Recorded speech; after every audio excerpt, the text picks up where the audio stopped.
Welcome to the channel on the surf. Here is the family, Sandra, Hector and Jack. My name is Jimmy and we are the family that lives on the surf.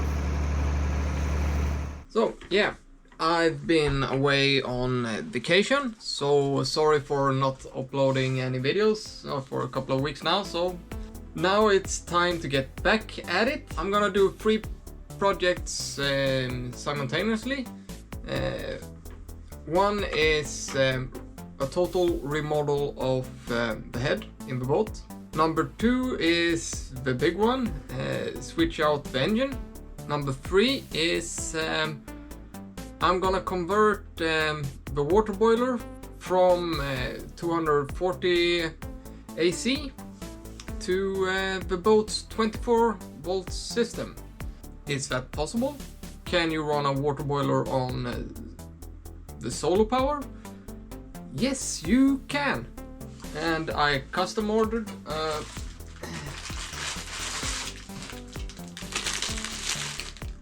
heater element. This one is on 200 watts, 24 volts in stainless, so it will last, hopefully.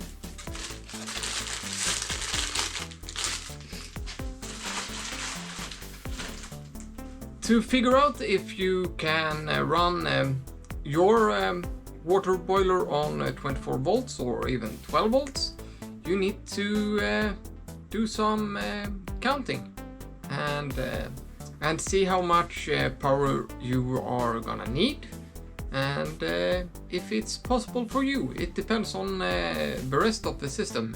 How much solar do you have, how much battery do you have, and so on.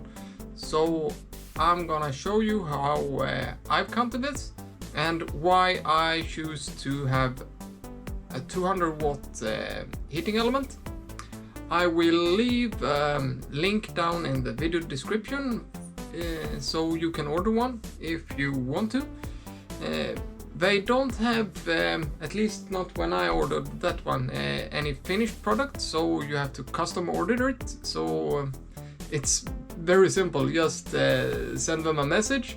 So they need to know what voltage, you know, like 24 volt, 12 volt, etc, etc.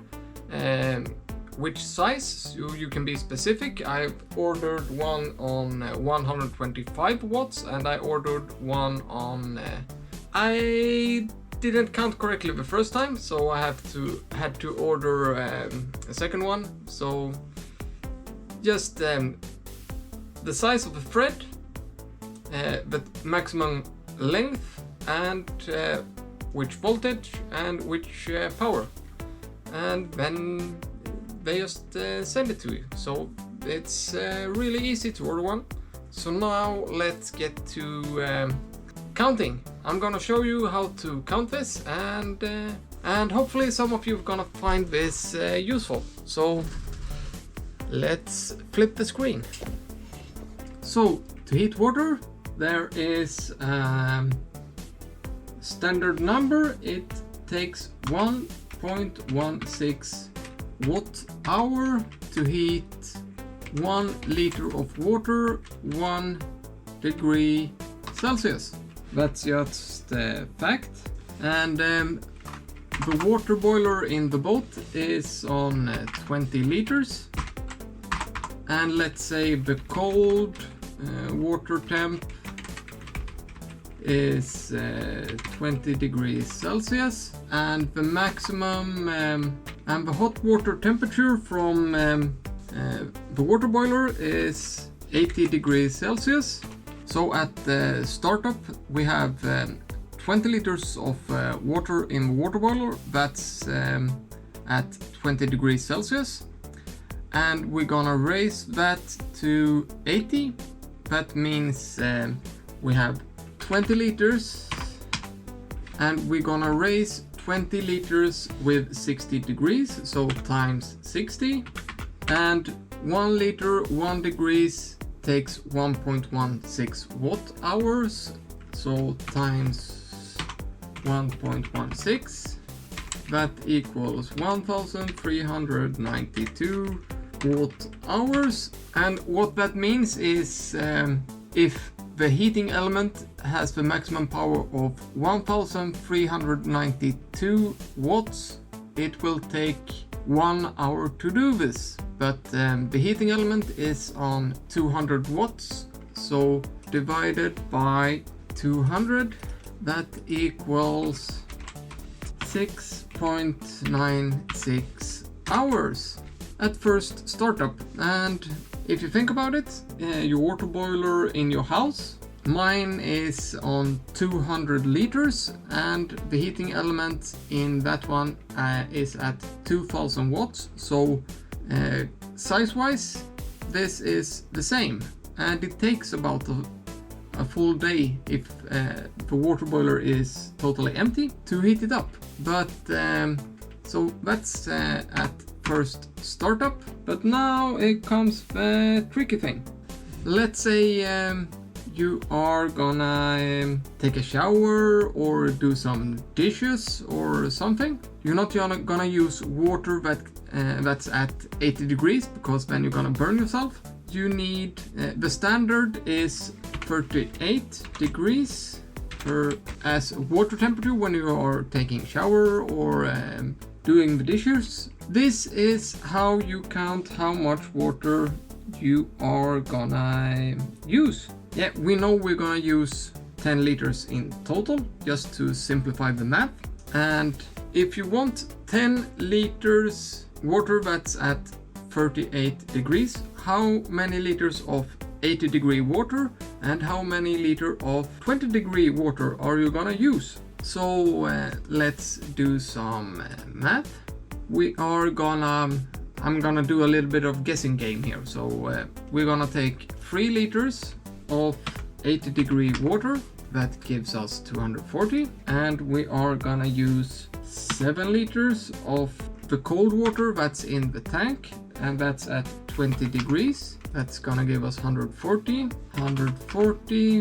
plus 240, and we are gonna have, since we have 3 liters here, 7 liters here, 3 plus 7 is 10, so 380 divided by 10 is gonna give us 38 degrees mixed water. So that's perfect. So let's say the water boiler is full. There are 20 liters of 80 degree water in the water boiler, and we're gonna use up 10 liters 38 degree water. That means we're gonna take out 3 liters of 80 degree water, and we're gonna put in 3 liters of 20 degree water that's needed to be heated. So that means 3 liters of 20 degree water goes into the water boiler. That's gonna need to be heated up to 80 degrees, and the difference is 60 degrees. 20 plus 60 is 80. So 3 times 60 is 180, and it takes 1.16 watts. 1.16. Let's see what's that.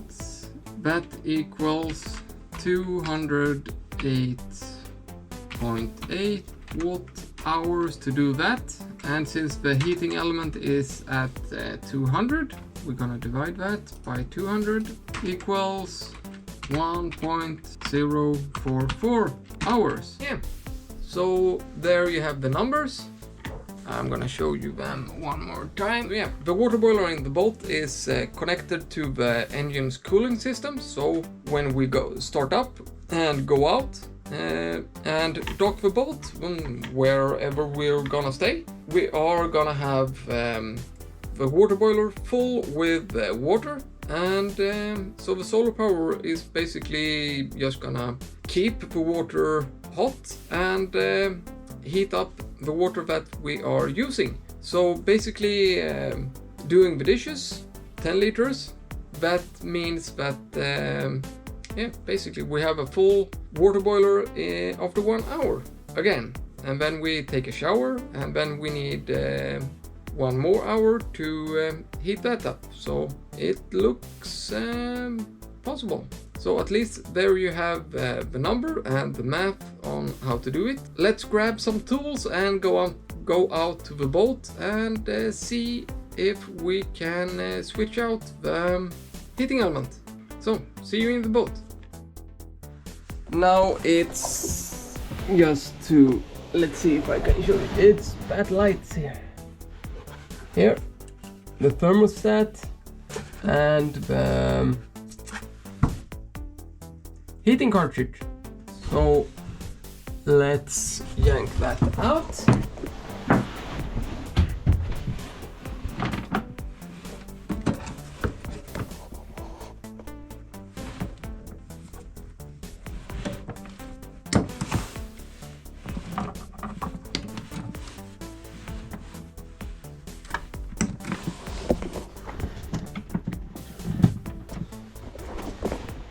And yeah, don't worry, normally you shouldn't just cut wires like that, but I've already cut this wire in the wire's other end, so right now it's just a ghost cable laying around, not connected in any sides. I'm gonna remove the wire totally later. But now it's time to try and screw that one out. Let's see if that will... I'm a little bit afraid that this clearance won't be enough to get it out. We will see.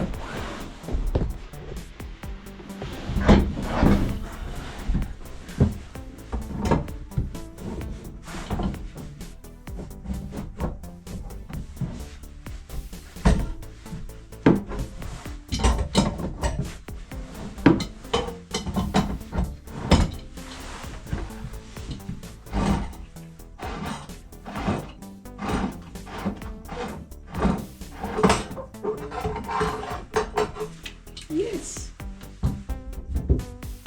it was. So that's the old one. I see one problem. You see this tube. In here is the thermostat. The thermostat won't fit in this new one.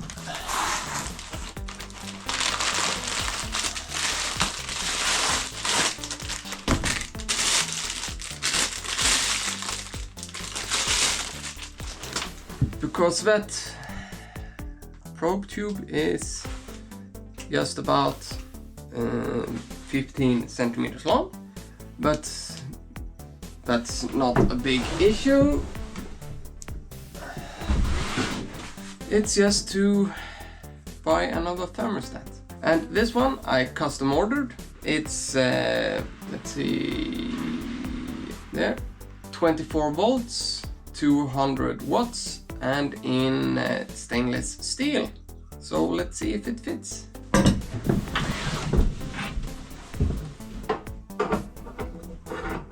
Oh, so close.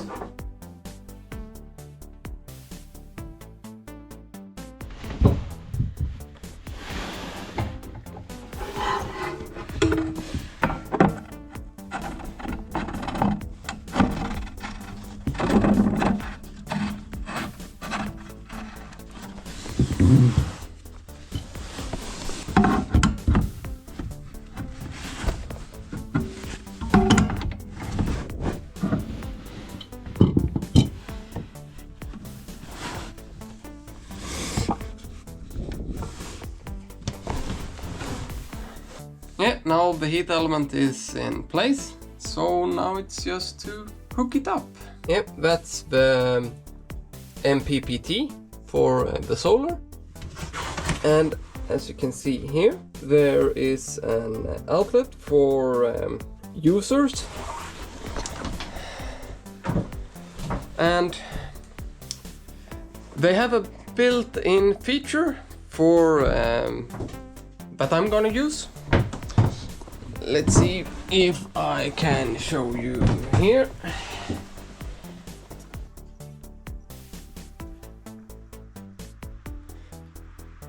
load set it is. When the light's gonna go on and off, that means that outlet. I'm gonna set it so it turns on that outlet when the batteries is 29 volts or more, since I'm running a 24 volt system. And I'm gonna turn off the outlet when the batteries are down to 28 volts. So what does that mean?